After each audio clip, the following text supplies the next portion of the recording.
Franklin could count by twos and tie his shoes. He had gone with his class to the bakery, the fire station, and the pet store. Today Franklin's class was going to the museum.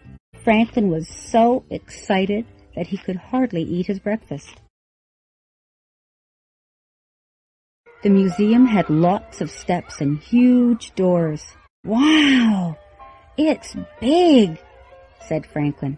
"It has to be," said Beaver. "There are real dinosaurs inside." Beaver had been to the museum before. She knew everything about it. "Big dinosaurs," she emphasized. "So big that they ate trees for breakfast." Franklin was afraid to ask what dinosaurs ate for lunch.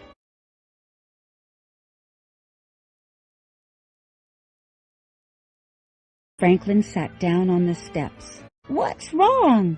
asked Snail. "Beaver says there are real dinosaurs in the museum." Snail looked alarmed. "That sounds scary." Franklin nodded. In the museum lobby, Mr. Owl went over the rules. No shouting, no running, and stay with the group. "Mr. Owl," said Beaver, "one more thing. Watch out for dinosaurs." Moose and Bear laughed. Franklin didn't. He moved a little closer to Mr. Owl. Their first stop was the bat cave. It was dark inside. Squeaks and squawks filled the air. "What's that?" asked Franklin. Beaver giggled. "That's the sound bats make to find their way around." Franklin was relieved that it was bats and not dinosaurs.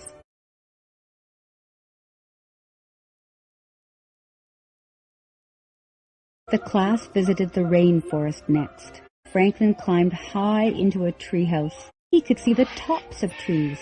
"Can you spot any dinosaurs?" asked Snail. Franklin shook his head and climbed down quickly. There was so much to do in the museum that Franklin almost forgot about the dinosaurs. In the medieval room, Franklin had fun dressing up like a knight. Franklin even got to dig in a sandy pit. He was the first one to find an arrowhead. It was just like being a real archaeologist.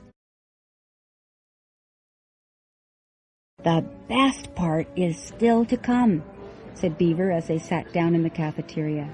"Yes," agreed Bear. "Lunch." Mr. Owl smiled. "I think Beaver means the dinosaur exhibit." Franklin gulped. "I'm too tired to see more. I'll just stay here for a while," he muttered. "Me too," said Snail.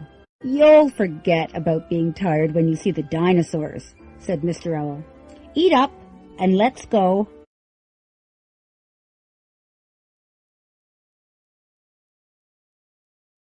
Reluctantly, Franklin and Snail followed giant footprints down a long, leafy corridor. There was a loud roar. The floor shook. So did Franklin. "Ah!" screamed Franklin when he turned the corner. He was looking right into the bony mouth of a Tyrannosaurus.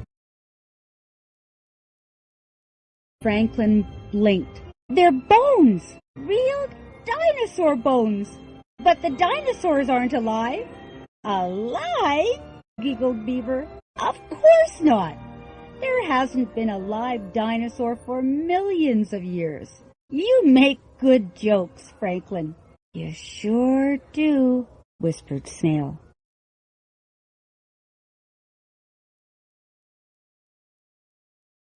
As they were leaving, Franklin and his friends walked past the Egyptian exhibit. "Next time," said Beaver, "you should visit the tomb. There's a mummy inside." "Is it real?" asked Franklin. "Yes, and scary," said Beaver. But Franklin wasn't scared. He had a mummy at home, and he could hardly wait to tell her all about his adventures at the museum.